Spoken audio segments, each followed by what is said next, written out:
Y ahora pasamos a nuestro siguiente bloque, la entrevista de la semana. Hoy tenemos un invitado de lujo, tenemos a un peruano que es una gran figura de la actividad política, empresarial, gremial.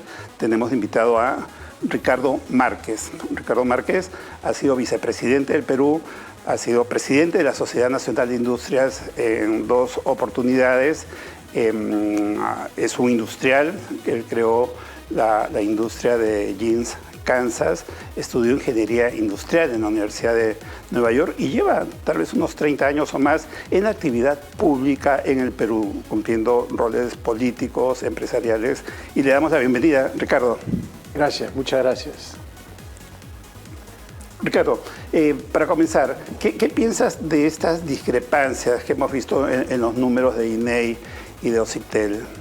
Bueno, la institución encargada es el INEI, ¿no? Porque el INEI hace pues estas encuestas de hogares y es evidente que este es un tema de hogares, ¿no? A mí me llama la atención la discrepancia que tiene con OCIPTEL, porque la verdad es que no deben haber estas discrepancias, ¿ok? Y más en un tema como el que estás hablando, que es hoy la columna vertebral de lo que va a pasar en los próximos 10 años en nuestro país, es decir, todo lo que es digital. El mundo hoy es totalmente digital y no pueden haber estas discrepancias, especialmente por el hecho de que OCIPTEL es una institución que bajo nuestra Constitución, que es la economía social de mercado, OCIPTEL está creado para defender al consumidor, ¿ok? Su función es esa. Por Constitución, ellos existen para defender al público y al consumidor. Por tanto, no puede tener esas discrepancias. Una entidad que es defensora de los derechos de los consumidores, porque nosotros vivimos en una economía liberal, económicamente liberal, libertad económica, pero también tenemos la defensa del consumidor y en este caso yo realmente pienso que OCIPTEL tiene que revisar bien sus números y entrar a Creo que es un tema que debe ser aclarado. El Perú debe tener una respuesta a esta duda que surge. Esperemos que no haya un gato encerrado, ni un tigre encerrado detrás de esto. Pasando ya a temas de la economía peruana, Ricardo, ¿crees que es momento de reducir el IGB? ¿Crees que es momento de reducir el impuesto a la renta? ¿Eso puede ayudar a un aumento de las inversiones en el Perú, a un aumento de la formalización? Mira, empecemos por las inversiones, ¿ok? Nuestro país en los últimos 23 años ha tenido aciertos en lo que son inversiones en minería, que son inversiones en la agroindustria, sectores que de una u otra manera han sido guiados, por no decir, dado los incentivos que han recibido, ¿no? Y también ha sido apoyado todo lo que es la parte financiera, ¿ok? Entonces, siempre en el Perú, en estos 23 años, han existido mecanismos que atraen la inversión, no solo nacional, sino extranjera. Y hoy el mundo vive una nueva realidad. Los alemanes se atreven a decir de que ya no estamos en la globalización 1, sino ahora estamos en la globalización 2.0. ¿Por qué? Porque la globalización 1 trajo la creación de empleo a todos los países que estaban en un libre mercado, ¿ok? Todos los países del mundo, cuando ha habido la globalización, han creado empleo. ¿Y qué ha sucedido ahora? Que cuando tú tienes que Estados Unidos prohíbe, ¿no?, que se puedan vender los chips a la China para que puedan ser terminados allá, ensamblados. Y no solo eso, sino que después a los carros hechos en Estados Unidos le dan a cada consumidor $7.500 para la compra, y tiene que ser hecha ese incentivo, el que tiene que ser hecho en Estados Unidos. Es decir, hoy estamos viviendo una globalización 2.0 porque hoy hay unas diferencias en el liderazgo tecnológico, ¿no? Y entonces ya no es lo que estoy hablando de incentivos. Ayer en el Financial Times ha salido bien claro de que Francia está dando también los mismos incentivos y otros incentivos a empresas para que no se vayan a invertir a Estados Unidos, sino se queden en Francia. Lo mismo ha hecho una empresa de baterías sueca que se ha ido a Alemania y le ha pedido los mismos incentivos que da Estados Unidos y han hecho su planta en, Y respecto a incentivos, Ricardo, volviendo a la pregunta, a ver, muchos consideran que las inversiones en Perú están estancadas.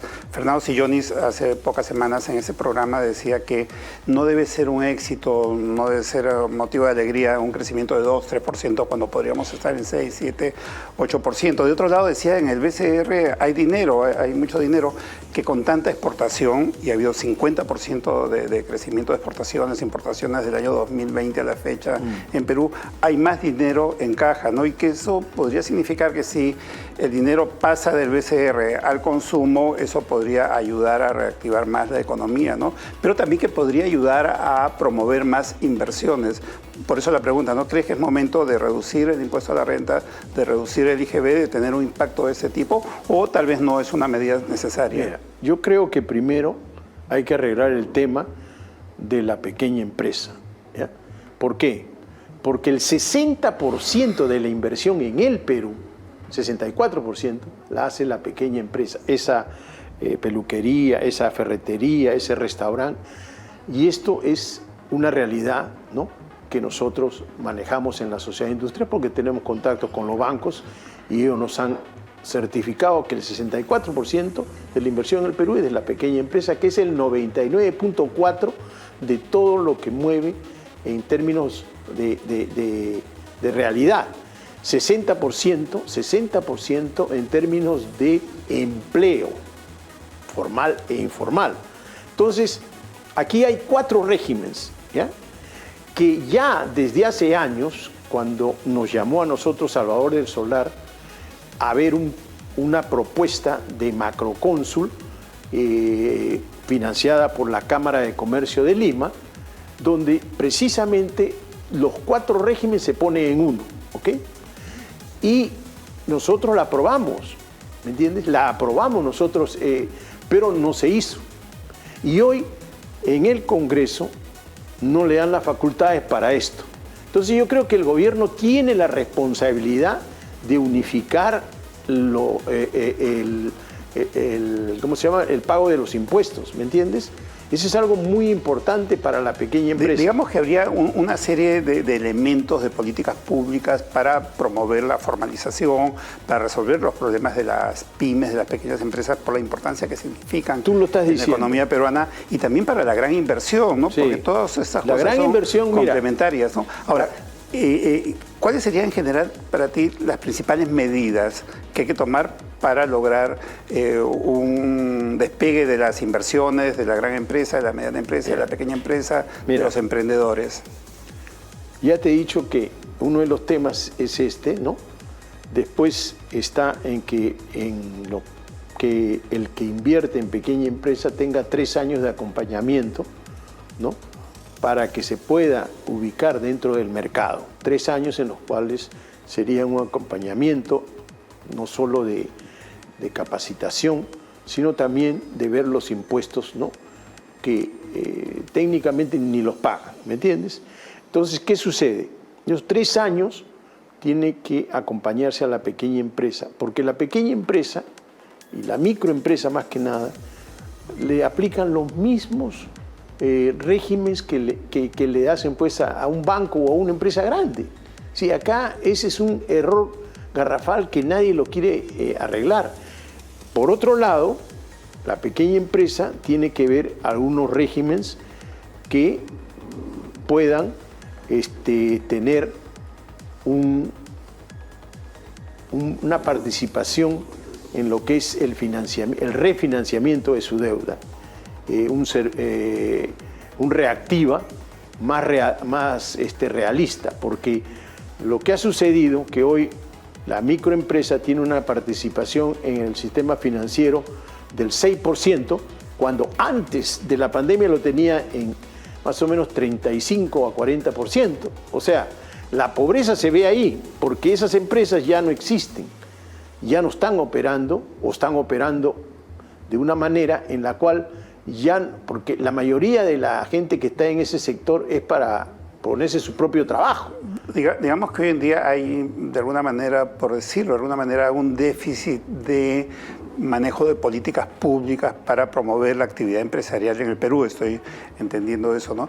Hablando ahora de la gran empresa, ¿cuáles serían para ti, Ricardo, las principales barreras que enfrenta la gran empresa para poder tomar mayor impulso? Yo he estado hace semanas que me invitó la Embajada Americana en un evento que se llama Summit USA, ¿no? Que en buen castellano es todas las agencias por decirte, de Nueva York, de California, de Texas, de todos los estados, ellos tratan de atraer inversiones a Estados Unidos. Cada estado, con diferentes leyes, todos te ofrecen incentivos. Y por decirte, Nueva York, que estaba viendo, era el tema de los chips. Lo mismo Illinois, aquí está Chicago y todo esto, también hacía inversiones para los chips. Todos te dan incentivos para que te instales en el estado, ¿entiendes? Aquí, y te he dicho ya lo que pasa en Europa. O sea, ese es lo que es la globalización número 2, que aquí la verdad es que tenemos que entrar, porque no hay otra. Y agarremos un caso que compete al Perú, ¿ya? Buenaventura, ¿no? Ha propuesto en una feria alemana hace menos de 15 días para hacer no solo la exportación del cobre así en bruto, sino convertirlo en cátodos de cobre, ¿ok? O sea, una refinería, y de esa manera dar un paso a lo que es ya la industrialización de nuestra minería, ¿no? Entonces, ¿qué sucede? Esto es evidente de que necesita un trabajo del gobierno, de este gobierno, y de autoridades de gobierno de Alemania y de la Sociedad de Industrias de Alemania y de la Sociedad Nacional de Minería, ¿no? Para tratar de apoyar este gran proyecto que se necesita en el Perú, para que de esa manera, una vez que vengan los alemanes aquí a invertir, pueda jalar más empresas que ya no están yendo a China. Ojo, el mundo ha cambiado. Te doy una estadística, ya que hablas tú de estadísticas. El 2021, inversiones en la China, fueron 56 empresas se instalaron con más de 50 millones de dólares de inversión. En el 2022 se han instalado la mitad de empresas en la China, ¿ok? Es decir, ya hay un resultado concreto de lo que es que nosotros pertenecemos al hemisferio, a un hemisferio, el Western Hemisphere, y la verdad es que eso es lo importante que tenemos que notar, que hay incentivos que se están dando y nosotros no podemos dejar de trabajar en eso. A nosotros nos falta una política de zonas francas. Y esta mañana escuchaba a colegas de Puno, ¿ya? Nos falta una política de zonas francas. Ese es un tema fundamental. Tú sabes lo que quiere la gente de Puno. Quiere zona franca, quiere hospitales, quiere infraestructura, ¿ok? Aparte del tema político, están pidiendo eso. Y eso es lo importante. Claro. Zonas francas y alternativas para combatir la economía ilegal, porque Puno es cuna de contrabando, de narcotráfico, de minería ilegal, de trata de personas, de todas las formas habidas y por haber de economía ilegal. Se lleva la medalla de oro, ¿no? Yo creo que la respuesta del Estado peruano tiene que darse, entre otros aspectos, en crear condiciones para legalizar la economía puneña. Pasemos, Ricardo, por favor, al tema gremial. Hace menos de un año has terminado un segundo periodo como presidente de la Sociedad de Industrias. Pudimos observar que hubo mucha apertura, le diste mucho dinamismo durante tu gestión a la Sociedad de Industrias, incorporando, por ejemplo, mineras como Sauder, que no estaba en la Sociedad de Industrias, petroleras como Petrotal, que es la principal petrolera en el Perú. Empresas de gas también. Claro, empresas de gas, industrias que no estaban en la Sociedad de Industrias como Aceros Arequipa, etcétera, ¿no? Creo que eso le dio un impulso, una representatividad, esos gremios a esas empresas, bancos, exacto, ¿no? Creo que hubo un cambio donde las empresas podían sentir también beneficios de pertenecer a la Sociedad de Industrias, ¿no? ¿Cuál es tu visión de lo que debe ser hoy un gremio empresarial, de acuerdo a tu experiencia? Yo te voy a decir una cosa. Nosotros, sin querer queriendo, nos hemos convertido prácticamente en una alternativa política dentro de lo que es el desarrollo nacional. Porque cuando tú tienes esas grandes empresas y tú tienes a Gamarra, tú tienes a Mesa Redonda, a Huaycán, a los zapateros de Trujillo, ¿no? A las bodegas, a los mercados, tú tienes a los transportistas, todos ellos como afiliados dentro de la Sociedad de Industria, afiliados, ¿no? Porque cuando nosotros llegamos dijimos tenemos que ser un gremio representativo, que venga quien venga tiene que hablar con nosotros, eso fue nuestro objetivo. Y tenemos que incorporar no solo a la micro y pequeña, sino también a los grandes. Y convertirnos en ese gremio que, como es hoy día, ¿no? Conversa con este gobierno, como es también que el gobierno anterior, yo conversaba también con ministros y hasta tercer mes nomás conversé, de ahí ya no pude más porque yo dije, esto va a reventar tarde o temprano. Pero ¿qué trato de decirte? Los gremios saben qué es lo que hay que hacer. ¿Cómo no vamos a saber? Nosotros, mira, nosotros vemos temas de leche, temas de azúcar, temas de arroz, temas de ropa, temas de medicina, temas de parques industriales, temas de harinas, temas de cerveza. Es decir, nosotros tenemos todos esos gremios. Digamos, liderazgo político y liderazgo empresarial, si cabe ese deslinde. Ahora, por otro lado, los gremios empresariales son criticados desde hace mucho tiempo. En Voz Populi hemos hecho estudios para la Cámara de Comercio, para ADEX, para varios gremios empresariales. Por ejemplo, critican a los gremios por no enfrentar el poder político. Claro, es muy difícil enfrentar el poder político cuando ahí hay una gran capacidad de contratación. Entonces ahí hay un conflicto de intereses, ¿no? O critican a los gremios también por falta de liderazgo, por no salir en el momento adecuado. ¿Qué piensas tú de esas críticas que se hacen a los gremios empresariales? Ante eso nosotros dijimos, ¿no? Nosotros tenemos que tener una nueva visión. Y la visión de la SNI es la visión del emprendedor que sale de abajo y es el que llega, pues, como ha llegado colegas nuestros como Topitop, que son empresas que tienen 20.000 trabajadores y nadie lo sabe, ¿no? Tenemos que decir, esta es la empresa peruana, porque esto es el Perú. ¿Qué cosa es el Perú? Mira, el Perú es el peruano inmigrante dentro de su propio país. Es decir, en los años 60, cuando hubo todos estos problemas que todos conocemos del terrorismo y antes, ¿no?